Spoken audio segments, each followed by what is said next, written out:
it's your show, so The vibe of couch do conversations is also. you can do whatever you want when it's your show. Yeah. All right. Can you hear me? Yes, yes, yes. Okay, I can hear you. Am I clear though? Should I move up or I'm good like right here? Talk one more time so I can hear it and see it. Yo. Yeah, This that's ain't the good. Corey Jones show, I'll but turn this. you a look. I'll turn you up a little bit, but Oh, you sound okay. good to me. All right, bet we good. I was about to bust a bar out, but I mean, if you want to rap, I'm not a rapper, but nah, I'm not either. I ain't even gonna do that. Nah, I don't wanna, show the people too much. hey, man, you should. I mean, you've been showing people what's what for years. But I ain't showed nobody the rap side though. Like I ain't showed nobody the You've been getting bars. in the studio. You know they say you're not really an Atlanta person if you've never went through the rap stage. I need to get in the studio. I got some bars ready for everybody. Ooh, yeah, it ready for everybody. Hey, man, whatever you want to do, You drop your song on YouTube, to get some views. They say I'm gonna be the next Big Sean, so Next Big Sean. I gotta get in the booth. You know somebody that's gonna get me in the booth? How much you trying to pay? Oh man, I don't know. I dropped a tweet earlier. All my producer friends are working with my favorite artists. Oh, for real? Yeah. So my roommate Parker, his interview's out now everywhere. Couch Conversations, YouTube, Couch Conversations, Apple Podcasts, Spotify, all that. All that good stuff. Yeah, he working with a couple of my favorite artists. Like he just flew out to LA to work with them guys. He's worked with YSL. He's worked with right now he's working with OMB Peasy, Cowboy, people like that. So and then my boy that I went to high school with, there's this young artist out of Alabama called Big Yavo. Shout out Big Yavo, come on the show. Turn up. Yeah, he's working with him. So okay. So yeah, my producer friends are working with artists that I really listen to. So now it's like, I think that's the beautiful thing about Atlanta. Right. It's like, you're so close that it's like if you're really in the space, I don't feel like it's possible for you to completely miss anyone. That's true. Because for those that don't know, I have a new person on the couch today. I have Sumter, South Carolina's finest, USC's finest, now Atlanta's finest, really. Hey, I can be put in there too. One of the most famous Sigmas on the internet outside of Six Solo, and he know the brother. That's my boy. Yeah. Yeah, YouTube sensation, your minimalist king, the beardful shorty, Cuts representative. Yes, Go sir. get you a shirt with his code. You feel me? Corey Jones. That's the code. Yes. Mr. Dapper on Instagram. Yes, sir. Corey Jones and the Corey Jones Show on YouTube. Subscribe to both of them. Please do. I got a superstar in the building today. The one and only Corey Jones, ladies and gentlemen. Thank you for having me. Yeah, man. So yeah. But yeah. I feel like if you're working in the space of whatever you want to do and you're truly pursuing it, it's so easy for someone to see you. That's facts. Like Atlanta is that place where if you're in the mix in any way, you're going to see someone. Like the first day I ever came to Atlanta, I saw Mario Van Peebles just buying some jeans. Really? So it was like I didn't bother him, but I spoke and I was like, I'm a fan of your work.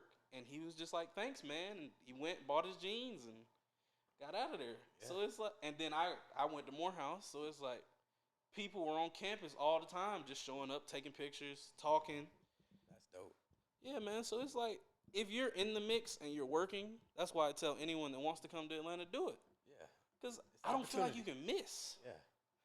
Like you in the studio, you never know who's next door. Never know. But yeah, man. So this is a conversation. So of course, this is my first time meeting Corey. This is probably some of y'all's first time seeing him. If not, famous brother. Get him to 10,000 on Instagram. Yeah. Because he you what 8.9, 8.9. Yeah. So get my brother. I need that swipe up feature, man. Yeah. Like I'm like, Instagram is really petty. Right. It's like how does 9,950 so different from 10K? Like, look, just give me the swipe up. Right. Can people just swipe up on the link? What I need 10,000 for that? Exactly. And then I feel like you specifically, cause what are you at on YouTube? I'm at 40. I might be at 40 by now. Yeah, 44. Yeah, 44. Yeah. So if you have that on one platform, just let cause all of it's connected. They on some BS, man. You really need a verification check at this point. I wish. That'd be dope. I mean, bro, if they can give random people, you definitely deserve it. You got 44,000 loyal subscribers on YouTube, and you got 8,000 followers on Instagram. They should just be like, you know what, Mr. Dapper deserves that. I got 20K on TikTok. 20K. So what? Even do nothing on TikTok. I was about to say, what's your TikTok content like? I just copy things. Like I see things that I like, and then I just do it myself. So I personally have I don't have a personal TikTok. I have the Couch Conversations TikTok. Yeah. Follow me on there. But even the editing is weird to me. So do you just steal? Well, not steal, because that's the point of the platform. You just use other people's sounds that you find funny? Yeah, I just use a sound, and then I see how I can use it to my own flavor, and then bam. What's a sound you've used recently? What's a sound? You one hand on neck, one hand on frontal. That's you. That's you. I was looking at that sound, but nah, I ain't gonna do that on them. Everybody used it. I think that's I think that brought new life to the internet. That did. That released a whole lot of hidden tricks. Because when I saw the video, I didn't expect it to become a TikTok. I expected it to just be they either clip it or they put that picture in someone's comments. I ain't even seen the original video. I've been just seeing the TikTok. It is Don't Call Me White Girl. Her real name is Mona Love. It's 2 minutes and 20 seconds of her with like I think it was a filter or something. Yeah. And she had a mustache, and she was just like she was just talking about how her ex-man was having sex with her in such a way. She was like, he put the leg up on my shoulder when she was like, that's why I was in love. And then the funniest part of the video, I think the most clipped part of the video is like, why are you acting stupid, or why are you acting crazy? And she was like, why are you being mean to me? And it's just crazy because she's like, the power comes from the knee. And so many people, because Twitter is a snitch, many people have liked, because at first it was the video. Now people are quoting it. Mm-hmm. It's like, I need one hand on neck, one hand on the frontal. And it'll be like, such and such. And 30 other people have liked this. I'm like, since when? Hey, man. Quarantine has been a weird time, man. You know the ladies like the things like that. A little choking here and there don't hurt. Well, I know you a ladies man. You and your beard over here. Gots to make it. But man. So we'll get to asking the questions. We'll keep the conversation. We'll ask some questions. So you have been a creator for how long? A creative for how long? I would say my YouTube journey probably about 4 years. Okay, 4 years. Before that, I dabbled into like a little bit of photography. So I've always been kind of around the camera, but not like in a video form. Okay. So I would say officially, I'll say about 4 years. Okay, so your YouTube, the first time I ever saw your content, you were I think the first video I ever saw, you were like, what's the difference between a maid? You were just breaking down terminology for Greeks. So was that what you got into YouTube for, or was that some content you just led yourself into? Yeah, well, what happened was I had an old camera sitting around. I was like, I need to utilize this. I wasn't really taking pictures or nothing like that. So I decided to look on YouTube and be like, yo, I can come on YouTube. But then I was like, what I'm going to talk about though? So I started doing research, and then I realized it's not much fraternity and sorority information out there. It's not much Greek information, let alone Black Greek letter organization stuff. So I was like, you know something?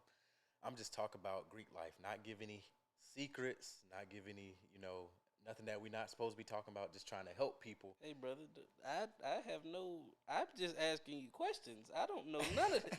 I'm not going to press you about none of it. Hey, sometimes when people think you talk about it, they think you're trying to tell the secrets and stuff like that. But I was just trying to help people, Hey, man, as my brother said, go watch his interview out now.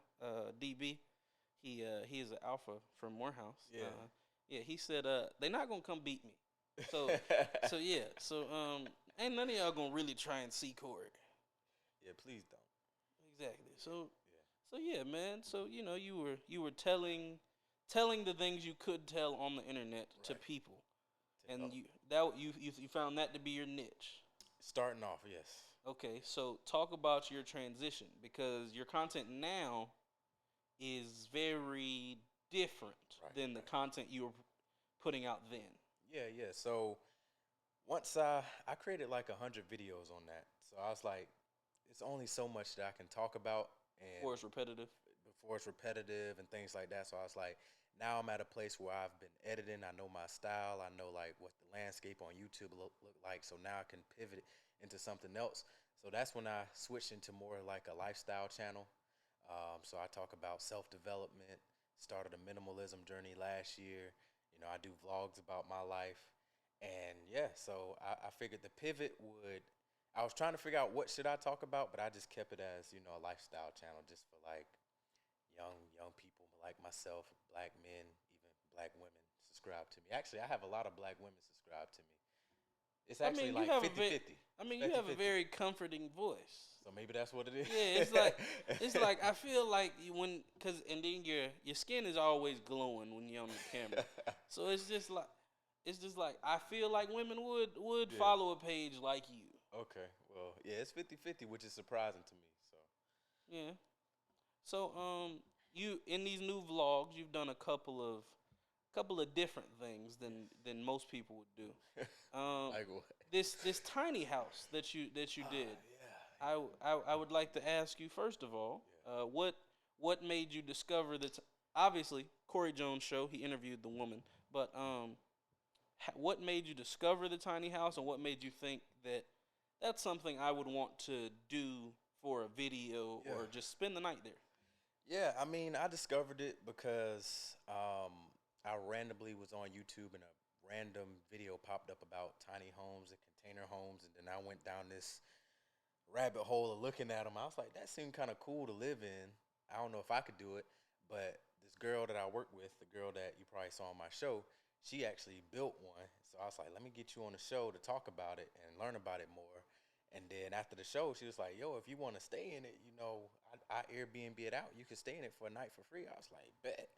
Then my content creation hat came on. So I was like, I can make a video about this. I could like vlog my experience.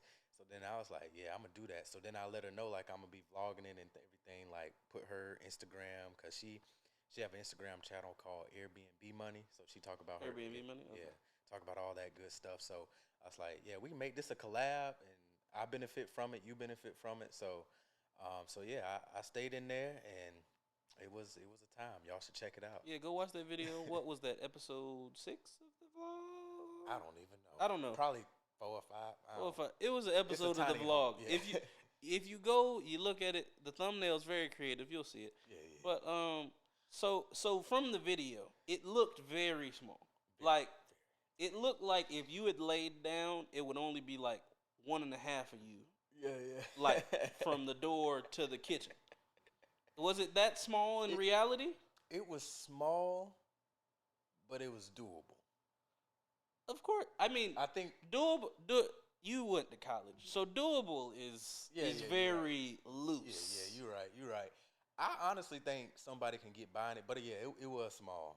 It was small, but as long as it had the necessities besides a washer and dryer. But yeah. I mean, you'd have to figure that out. Yeah.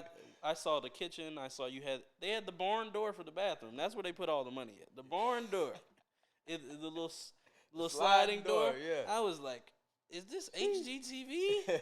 Like, Corey, did you get signed and we didn't know? Yeah, so I wish. it was a nice home. Y'all should go check it out. It's on Airbnb as well. So And it's in Atlanta. if you want to stay there for the night, go do that. Check it out. It's And a good experience. leave the comments down below. Liked it, not liked it, whatever your experience was.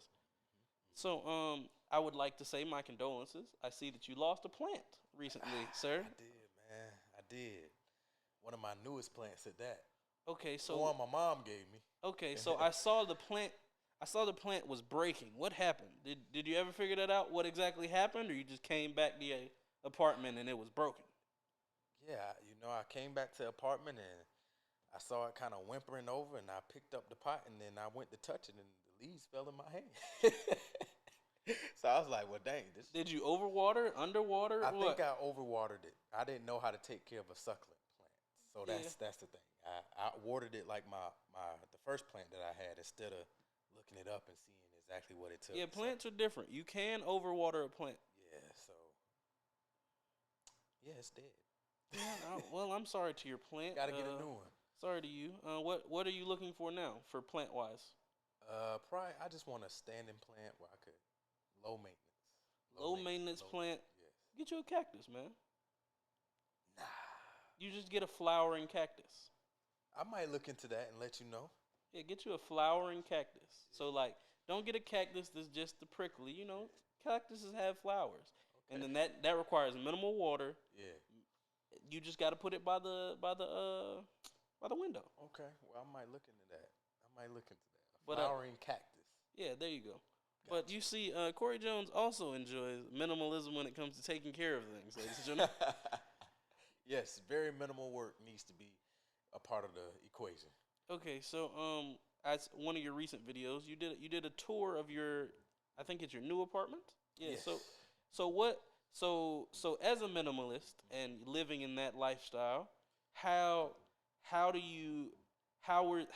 was your process of deciding I need this, I don't need this? Because you have your living room, you have your content room, and you have, of course, your bedroom and such. Right. So what was your process of being like, yes, no, maybe so? To like furnishing or just From the time you walk in the door, yeah, to the time you've made a circle through your entire apartment. Yeah. What was your process? I mean, my process was, okay, I'm the type of minimalist, where it needs to be practical, so I can't technically be in a small space. I know I need space. I knew I wanted to have an office area. I knew I wanted to have an area where I can create content and edit to be in my zone. So when I was looking at another space, which happened to be in my same apartment complex, just a different unit. So when I was looking around, I was like, okay, I need a 2-bedroom, one for my room, and then one for like editing, content creation.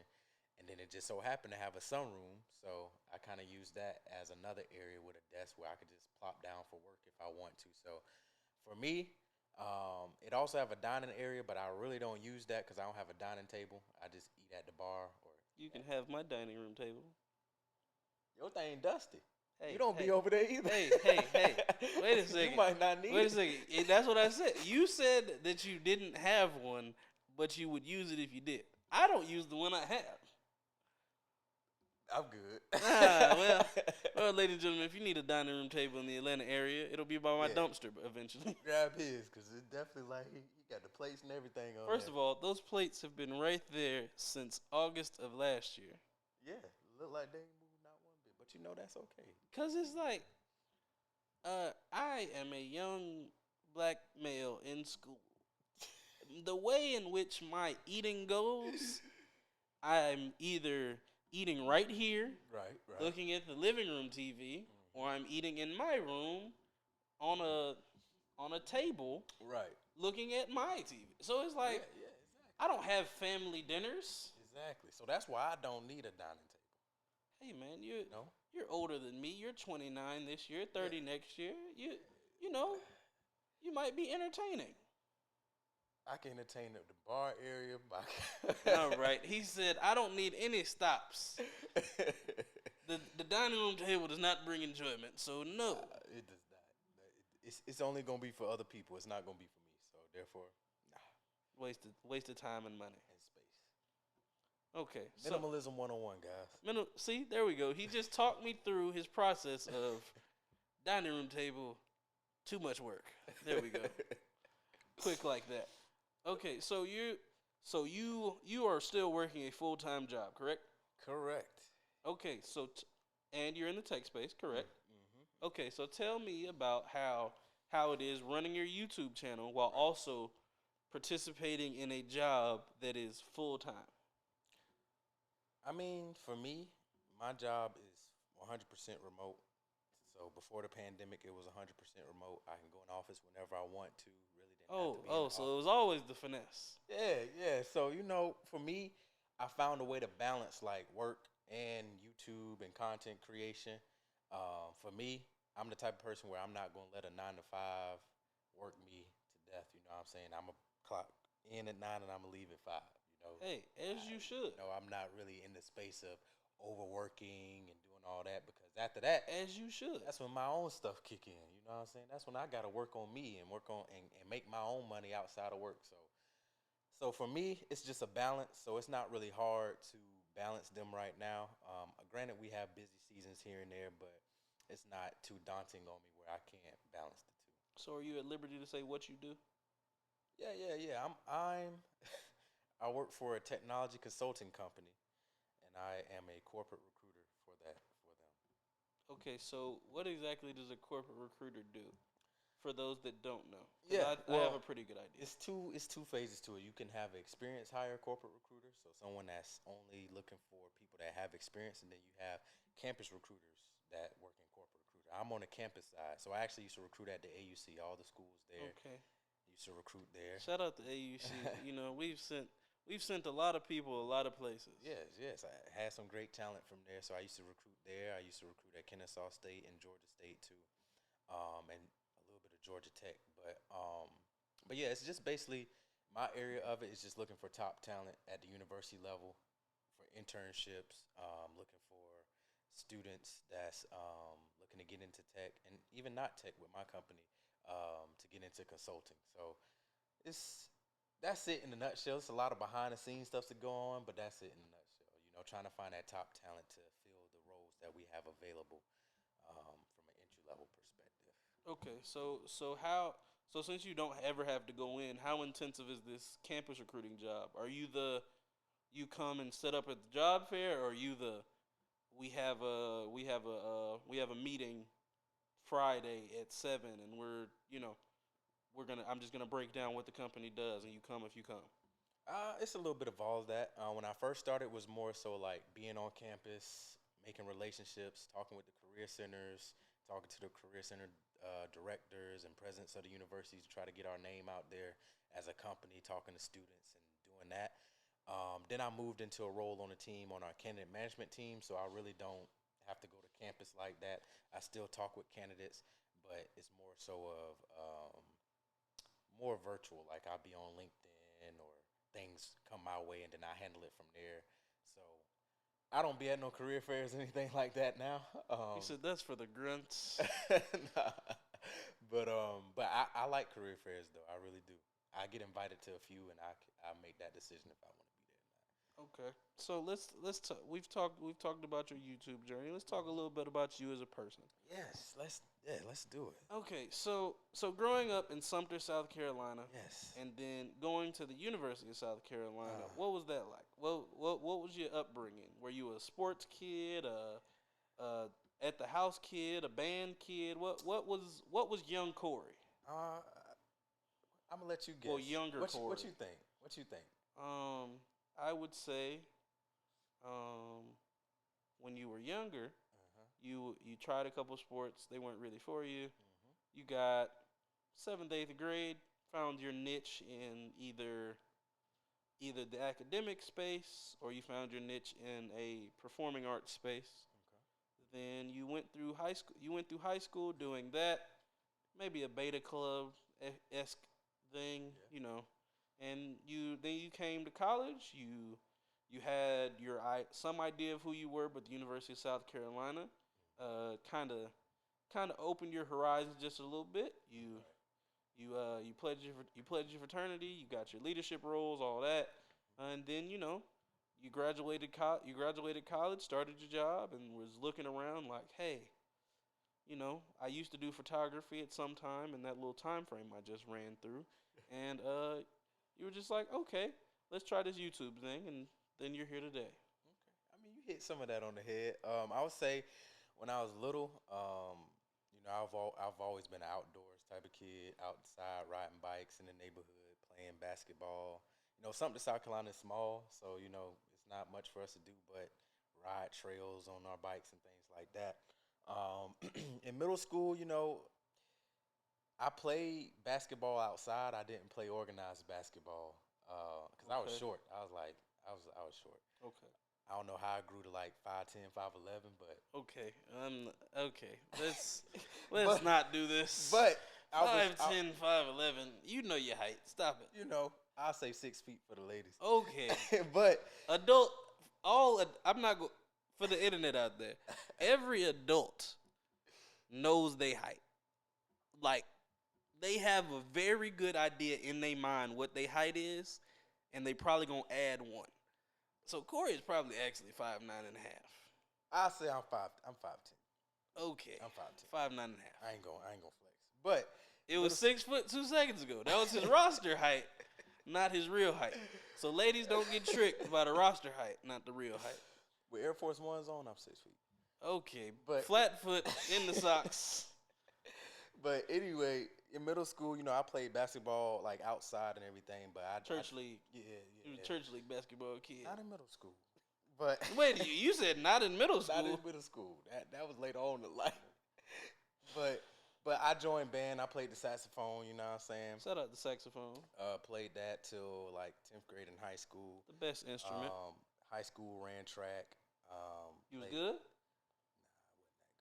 You was on the team. But you was a space filler. I was on the team. I made the team, made the trials. I was good enough to make the trials. How many kids were at Sumter High in South Carolina? We have 3 high schools in Sumter. Okay, how many kids were at your high school? Probably about 1,000, maybe. How many people were on the track team? Probably about 20. How many people tried out? About 30, maybe. 30, okay. 30, 40. Okay. I don't know. so you see how fast that broke down? It went from Sumter, South Carolina is a small town. So we got 3 high schools. How big was your high school? 1,000? How many people actually was on the track team? 20? And it was 30 to try it out? Around about that. I don't remember. I don't know. But anyway, you know. I was on the track team. Wasn't that good, you know what I'm saying? But ended up playing like rec league basketball. Okay. A lot of my friends played basketball in high school, so I used to play with them. We all played together. Went to tryouts. The coaches never chose me because I was short at the time. Still short. I didn't kind of grow until like senior year high school, really. And the perfect time. Yeah. So yeah, and went to the University of South Carolina. Played intramural basketball. Okay. Won the championship a couple of times there. Joined a fraternity and had the time of my life at the University of South Carolina. So what was going on during your time at USC? I mean, during my time at USC, we was very good football. We had Steve Spurrier there, so we was always at the top of the SEC. We had Marcus Lattimore, Jadeveon Clowney, Stephen Gilmore, all those people. Beat Alabama a couple of times, so campus was lit. Like we was like 12-2 for back-to-back. So we had a good run while I was there. So campus was always lit. We had all Divine Nine organizations there. We had a strong black community, even though it's a PWI. We had a tight-knit black community. Are you one of those people that engages in that debate of what schools are better? No, I think each school serves its own purpose. Thank you. There we go. I don't think it's a debate. It shouldn't be a debate. Education is education. I was trying to bait him, ladies and gentlemen, and he didn't fall for it. Nah. I mean, I would have liked to went to HBCU, honestly. So why didn't you? Honestly, what made you choose USC over an HBCU? I'm gonna tell you the honest truth.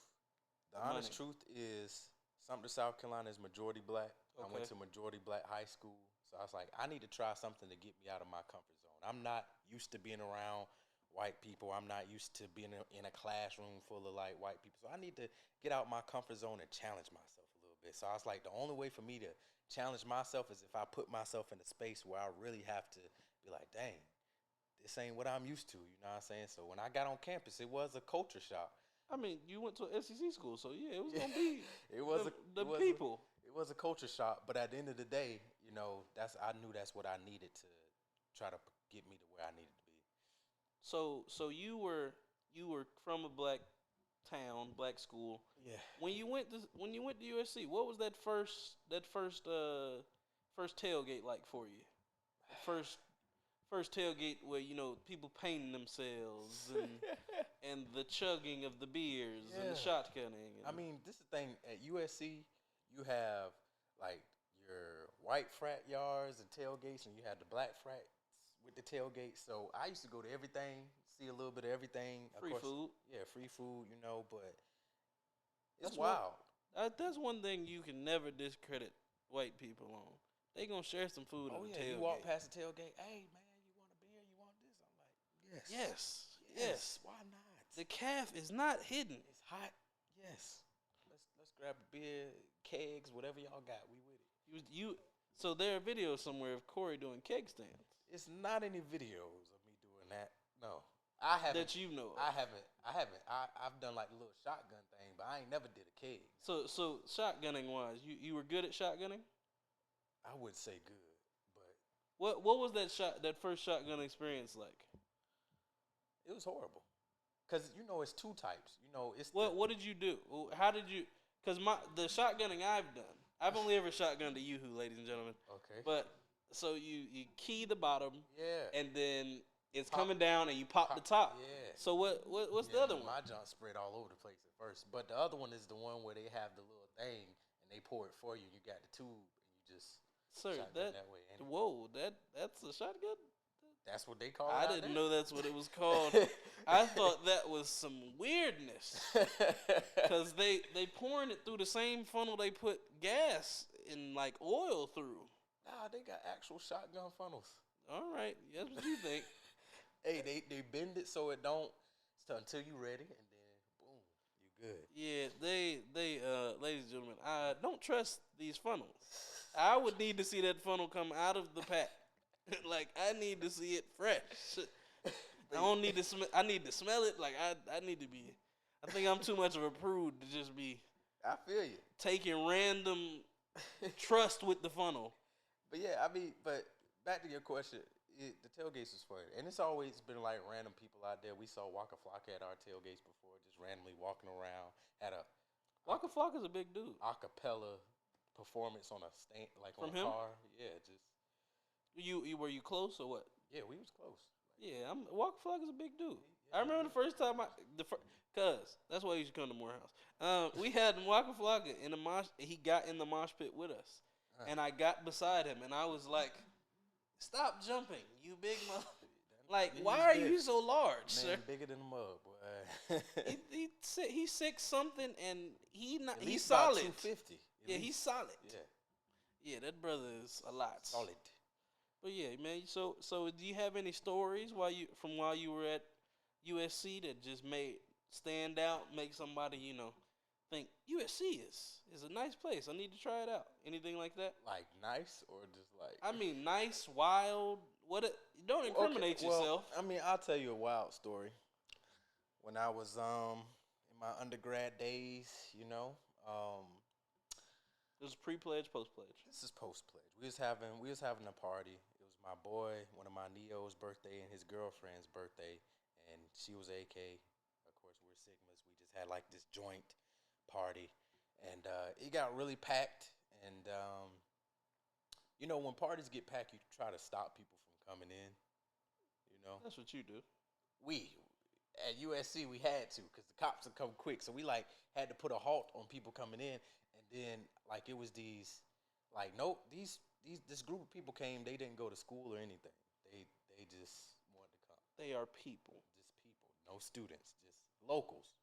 That's how it happened. Cause I went to school. I go to school in Atlanta, so I know about locals showing up at the party. This is a house party type thing. Yeah, locals. Yeah, we don't do that at USC. It's like you either got to be at USC or. But anyway, they came in, boom, boom, boom. One thing led to the next. They stepped on my friend's. No, my friend stepped on one of the girls' shoes. She got mad. They started fighting. Then my bros had to step in, and then everybody got pushed out. Meanwhile, I ain't even gonna lie, I was lit, so I was on the balcony, on the back balcony, not knowing what's going on. So what, Corey? So what he's saying is he saw the punch thrown and was like, "Yep, that's not my business. This was told to me. This is not my." Oh, of course it was. This is told to me. Now, if there was a candid camera in the corner, it was a clear shot of you with your cup of whatever was in the cup, and it was, "Yep, that's not my business."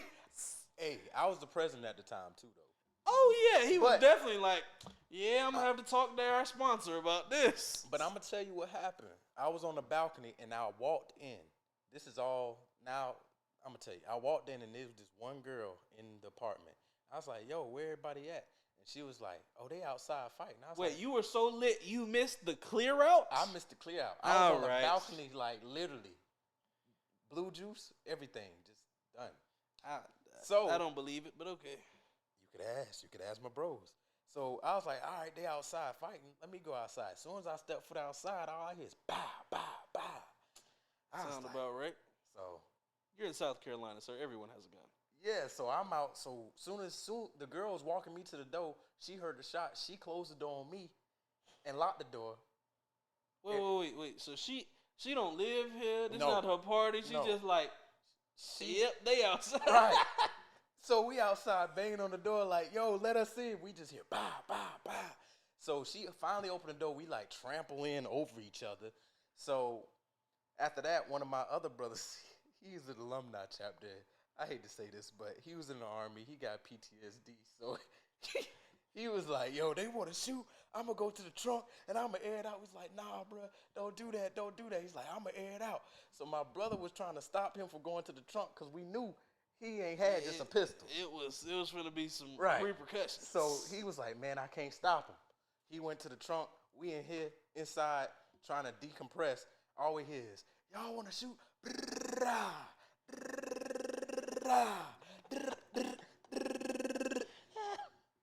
It sounds like a war zone outside. Next thing you know, it's like 12 cop cars zooming in. He peeling off fast. I looked outside. I just see like heels everywhere, purses, like people. So what are you what's because you're lit. What's in your mind in this situation?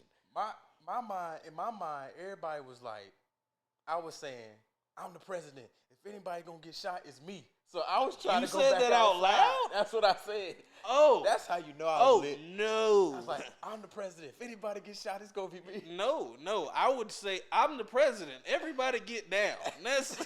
I'm not going back outside. But yeah, so after that, the police knocked on the door, and they decided to send me to the door. Mr. President? They sent me to the door. So I was like, They smelled the liquor on your breath. I opened the door. And they just had shotguns. They was like, hands up. And I was like this. And they just came in. And I was like, I'm not the one you want. But so you was snitching. That's what you said? Shoot. I'm letting them know I ain't had no weapons on me. He said, the one you want went that way. His license plate is this. He crossed this. And his military number is this.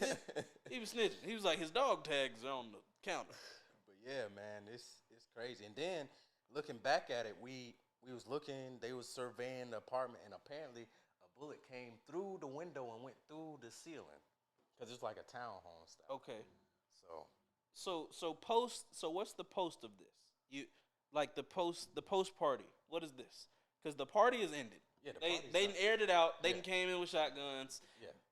Everybody drunk. Everybody. Yeah. You the president. What is the fallout of this?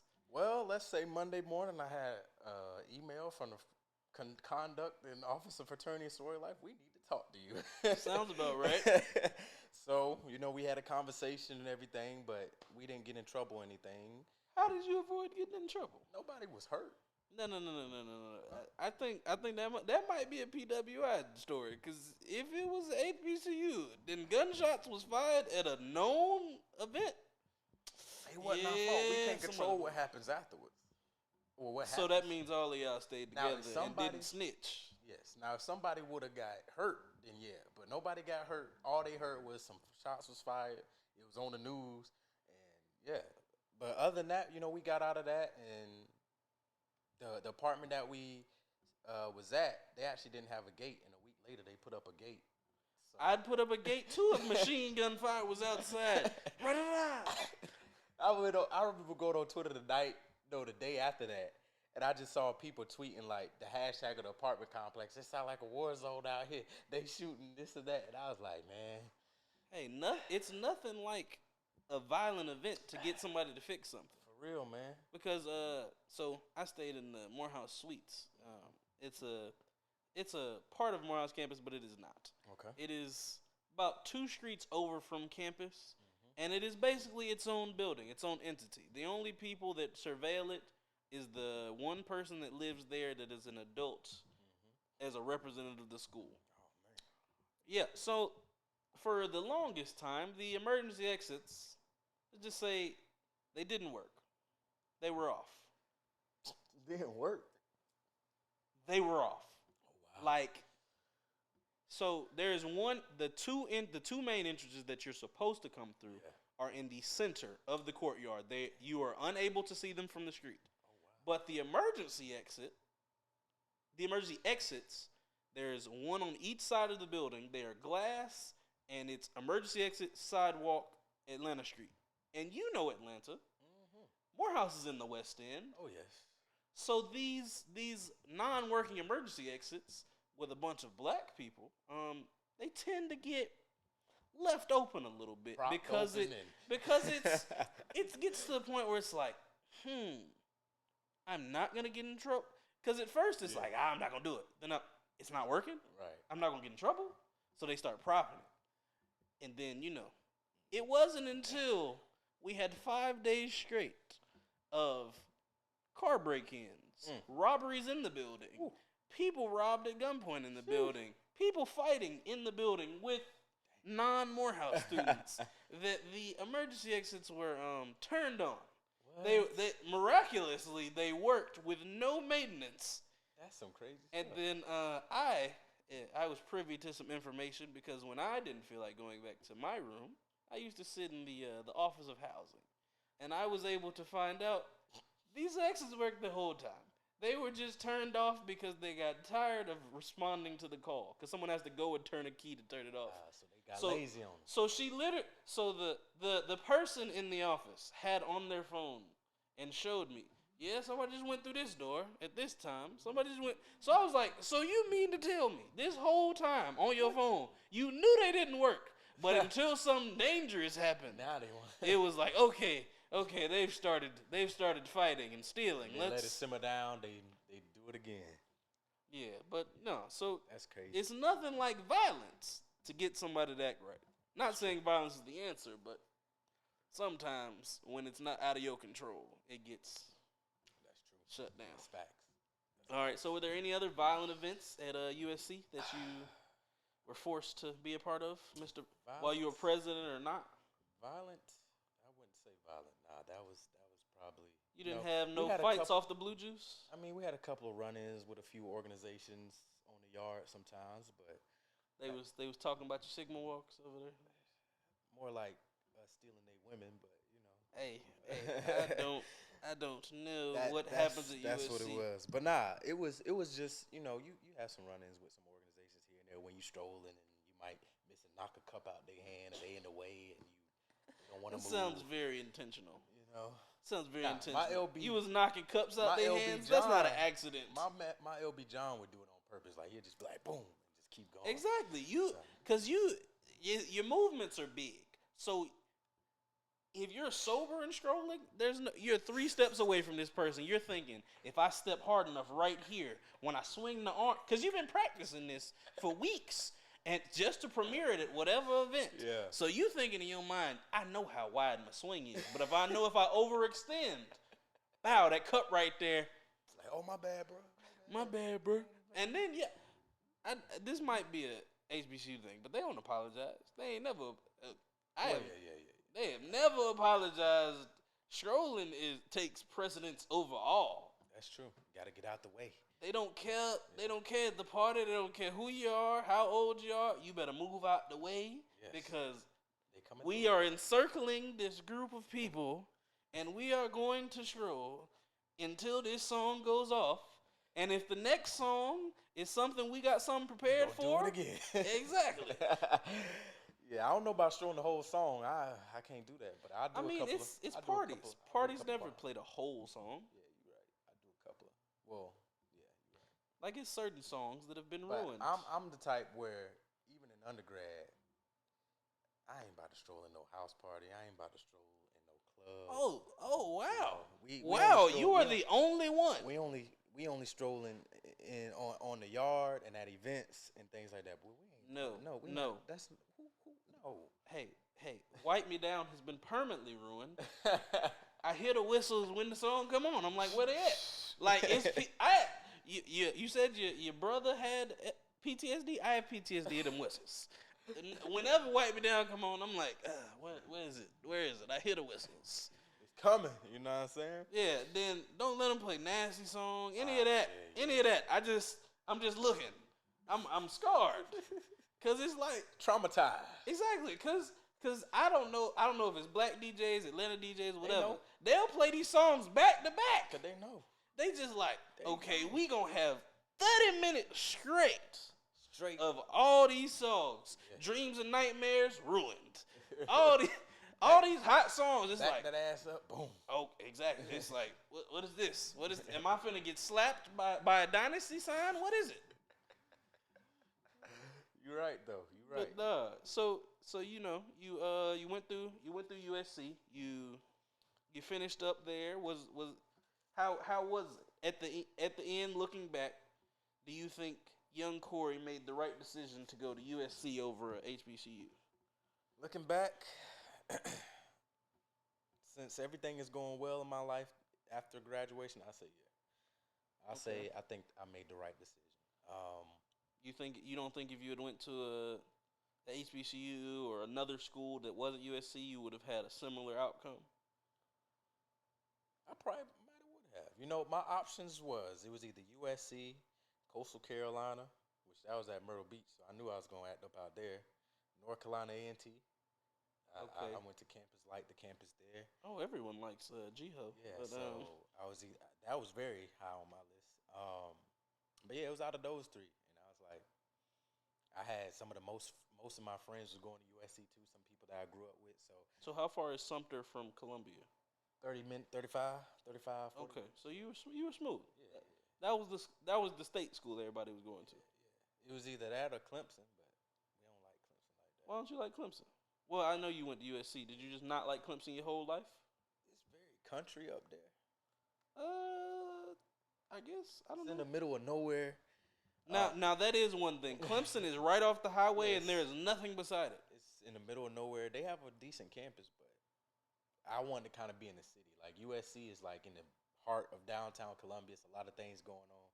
Clemson, just a bunch of cornfields and farmland. It's very agriculture. No, heavy. I visited Lawrence, South Carolina, which is very, very close to Clemson for Easter. So I was like, hey man, let's go to Clemson so I can see it in person. And I was like, oh yeah, I see where that national championship money went to. So since your job is remote, you could have went anywhere. Yeah. So post USC, why Atlanta? Man, that's a long story, but I'll keep it short. So, give me whatever you got, man. Okay. You was following a girl, you was following your dreams. Following a dream, but I would say... A woman named Dream? Okay. A woman named Dream brought it to Atlanta. You're going away from a woman named Dream, but nah. I would say, when I graduated with a master's degree, hospitality management degree, so I was trying to get into like hotel management, resort management. Wasn't many minorities in that area. So right after I graduated, I interned at Walt Disney World. So I stayed in Orlando for 6 months. Wow.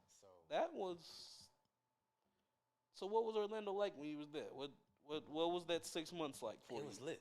It was very lit. Very lit. The people that I met out there was from all over. You know, get into the parks for free. My shift was kind of awkward. I Oh worked no, I 4 got it. p.m. I to used to get in 12 Disney a.m. World for free. Oh, you did? Yeah, Wait. so my cousin was the world ambassador for Disney World. Oh. So like she flew around the world for Disney World for like a year and a half straight. Yeah, you know. So yeah, it was. Yeah, so that was lit. You know, go to all the parks except Epcot. Right, right. So yeah, it was fun down there. Got into a little nightlife here and there, so it was fun. Once I left Orlando, I moved back to Columbia, and I worked front desk at a hotel, and then I got moved up into assistant director of rooms at a very young age. What is assistant director of rooms? So they're over housekeeping, over like room operations. So at a you the hotel. one that tells them to rifle through people's clothes and such. Nah, never that. Nah, you know, you came in with some Jordans. You know, if they go missing, I'll cover you. But yeah, so I did that for a little while. Well, not even a little while, probably about 6 months. And then I was like, this industry isn't for me. And then I ended up being an admissions counselor at the University of South Carolina, which helped me get into recruiting. And then I stayed there for 2.5 years. And then that's how I got enough experience to become a corporate recruiter. And that's how I came to Atlanta to take on a job for that. Okay, so the office is in Atlanta. You just don't go in. Yeah, the office is in Atlanta. Okay, I thought you were just. I thought the office was somewhere out the way, and you Nah. you just were in Atlanta. We have offices all over, but my office is in Atlanta. All right, so yeah, Atlanta life. What's it like? What's dating like? What's life like? What's the city like for you? Atlanta to me it's a pretty dope city. It's always something to do. I'm the type of person where I don't mind being home, chilling, doing my own thing, and then sometimes I have to be out and socialize. And so for me, sometimes I dabble into hanging out with some friends, going to a bar or club or something like that, getting lit here and there. Or, I'm staying at home, creating content, might run a trail, might go to a park, read, listen to music. So I'm very versatile. I'm not too keen on one type of atmosphere versus the other. I feel it. Atlanta has a lot of festivals too. For a anyone lot that's of never been here, like I went to a medieval festival. Oh, for real? It was here from like late May to like late April through May. Okay. So yeah, it was on the south side. Like it wasn't on Old Nat, but it was very close. Okay. So it was literally they had the jousting, they had the turkey legs, they had everything. So they just have festivals in it, especially when the world was all the way open. They just had festivals, and I used to pull up to those. Yeah, I always catch festivals. One music fest, I've been there a couple of times. Okay. I've been to some random festivals. I don't even know the name of them. I just walk down the street and it's a festival. So. I mean, Birthday Bash is a festival in and of its own. Huh? Birthday Bash. You don't know what Birthday Bash is? What's that? So Birthday Bash is this big thing they have at Centennial. It's free every year. I might have been out there and didn't even know it was Birthday Bash. I don't know. Is It's called it free? The part at Centennial is. I'm sure there's after parties that aren't, but Okay. like I saw Megan Thee Stallion perform for free. And Oh, for real? this was summer 19. Summer 19. Okay. Yeah. I pop up at a few festivals. It's, like you said, it's very versatile here. You can dabble into a whole lot of things. Yeah. So, So what else is it like? So what food do you like in the city? Restaurants or? I love seafood, so I like Pirates Boil, man. What is Pirates Boil? It's like a juicy crab, but it's better. To me, it's better. I mean, juicy crab is overhyped. Yeah, I don't know what happened, but in the past 5 years, like the world just fell in love with crab. Like I feel like when I was a child to like a teenager, crab was there. Right. But in the past few years, it's just like everybody's in love with crab. That's because of them ASMR YouTube videos. Yeah, the mukbangs and cracking it in the. Like, you know what I'm saying? I'm like, what? After that, it make you be like, dang, I want some crab legs right now. I don't know, man. It's just like being from Mississippi. I'm like Atlanta is 100 miles inland, and like the way even at Juicy Crab, you get like a bushel of crabs. I'm used to going and getting a lot of crab for the same price. Right. So it's just weird to go and you get this slimy bag. Like the bag, I don't like touching the bag. I'll dump the bag out in the. Bag. I ain't put my hand in and it's all over. You gotta dump the bag into the pan. Dump the bag into the pan. Bone, pop, pop, pop. You know? Got to. It's a messy food too. It's a very messy. You know, that's why you shouldn't take women on dates out there. Oh yeah. But I done did it before. I mean, if the woman just wants to go there, cool. But I would never. Yeah. It's just like there's certain, when you're going on a date with a woman for the first time, I would never want to go with the messiest food. Yeah, like exactly. I wouldn't want no real like heavy pasta, nothing like that. It's like you got to go a little restrained on that first meal.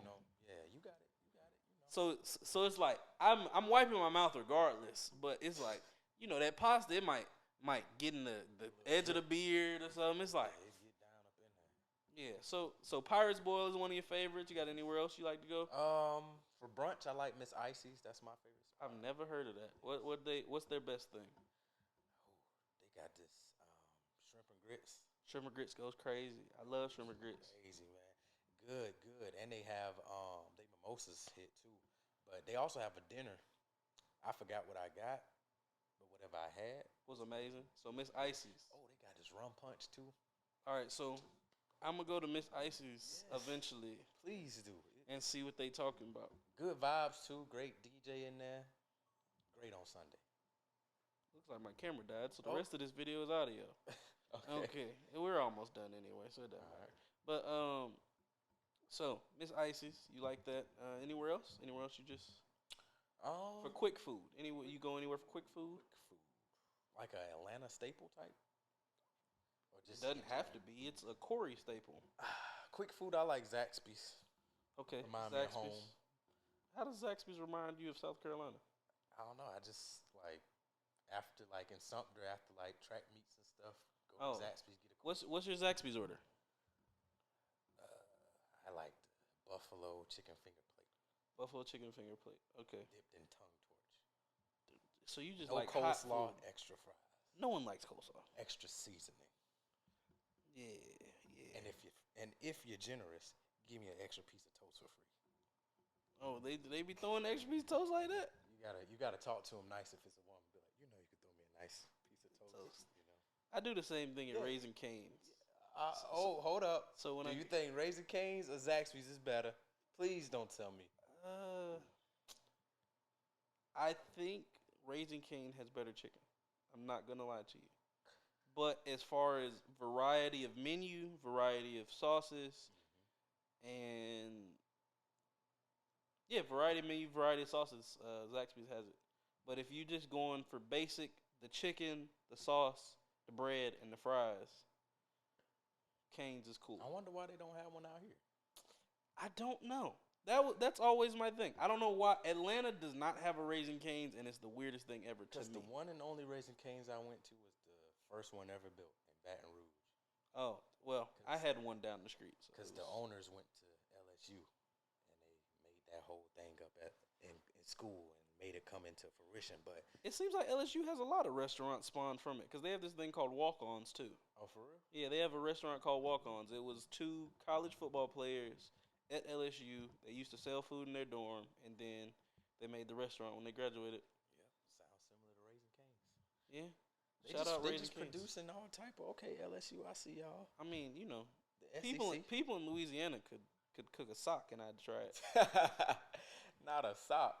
I was talking to this one girl, and she might be from Mississippi. Yeah, she's from Mississippi. Shout out to Sid. And she told me that Mardi Gras wasn't founded in New Orleans. No, it was founded in Mobile, Alabama. I did not know that. You don't know?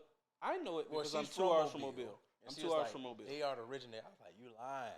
No, Mobile had the first ever Mardi Gras. Yeah, that's what she said. I said, wow, that's crazy. Yeah, man, these are things. These are little Southern facts you find out when you live in the South long enough. Mobile, Alabama had the first ever Mardi Gras, and then New Orleans just has the bigger thing. Like in Mobile, they throw like cabbages at Mardi Gras. It's way different. Yeah. When I was talking to her, I was like, well, you taught me something because I did not know. Hey, man, the more you know. The more you know, man. Yeah. So, as we wrapping up, You like wings? You like wings? I gotta have. Oh yeah. You live in Atlanta. What's your wing order and what's your wing spot? Wing order is lemon pepper hot. They've corrupted you. Lemon pepper hot is my favorite, man. They've corrupted you. I love lemon pepper hot. My favorite wing place. That's a hard one because everybody be selling wings and they be pretty good. Lemon pepper. I do like JR Crickets. Which one? It's one by my spot. All of them are not built equal. Well, I've only been at the one. I've only been at the one in Midtown, and I've only been at the one in my spot, near my spot, which is. I've been to a couple of them. There's one on Cascade that has a Dirty Bird Philly that goes crazy. Okay, so the one on Cascade go crazy. The one in the West End, I will never go back to because they breaded my chicken tenders in cornbread. Yeah, exactly. Hated it. So never go to the West End JR Crickets. The one by Tech is cool. Yeah, I've been there before. They have ribs on their menu too. So I just don't understand how some of them had this and some of them had. They need to be consistent. JR Crickets. The one by Tech says it's the original. Oh yeah. That's the one like on North Avenue or something like that. Yeah, it's on North Ave. Yeah, that's the one. That's the first one I've been to. Yeah. And then the second one is near my house, so that's the one I tend to go to. But yeah, I like their not ribs. I like their wings. Yeah, but the lemon pepper has corrupted you. Hey, lemon pepper is the most overrated flavor ever. Really? Yes. Not in Atlanta. Yes, especially in Atlanta. You can't come to Atlanta and not like the lemon pepper. No. Just like you, most Atlanta people do not get lemon pepper wings. They get lemon pepper sprinkles on whatever their flavor is. Because lemon pepper by itself lemon pepper by itself is so easily overdone. Speaking of, I'm gonna get that tonight. There we go. Lemon pepper hot.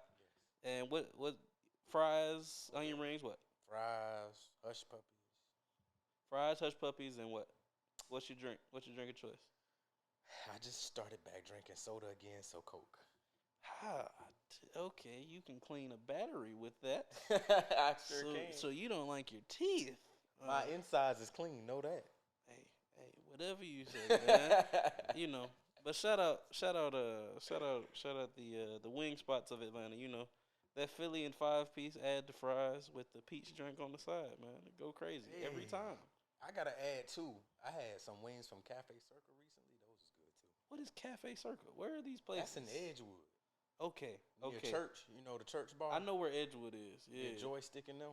Yeah. Mm-hmm. There's this spot on Edgewood. They got some of the best pasta in the city. Oh, for real. Yeah, they got a special on Tuesdays, but they open 7 days a week.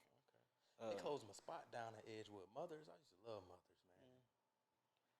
Yeah, man. R.I.P. Mothers. Atlanta got some dope food spots. You know, a lot of people say Atlanta's not a food city, and I kind of agree, but it's got some hidden gems. Yeah, for sure. I'll definitely have to try out the spots you've recommended today. Please do. So as we close, is there anything else you would like to tell us about? I know we got Corey Jones, the YouTube channel, the Corey Jones Show. Facts. He's got episodes out with a couple people, you know. Yeah, looking for some more guests. But as far as anything, I think you hit everything. You know, follow me on Instagram, Mr. Dapper _. Same as TikTok, Mr. Dapper _. Use his Cuts promo code. Oh yeah, Cuts. If you're interested in some nice quality tees, Cuts clothing is a dope brand. Got any other brand partnerships? Scotch Porter beard products, you know, full beard on effect. I know you can no longer see it, but if you look earlier in the video, you will see it. Yeah, for sure. But man, yeah, check me out on YouTube. Always dropping content every single Tuesday, 12 p.m. Bonus content on Thursdays, some Thursdays. So yeah. Okay. So, you know, you don't know, but the fans know. We like to send everyone out on a clap. Thank you for coming on the show, brother. We love you. Keep making great content. Keep being a great person. And, you know, lemon pepper is the most overrated flavor ever. And we out. Thank you, bro.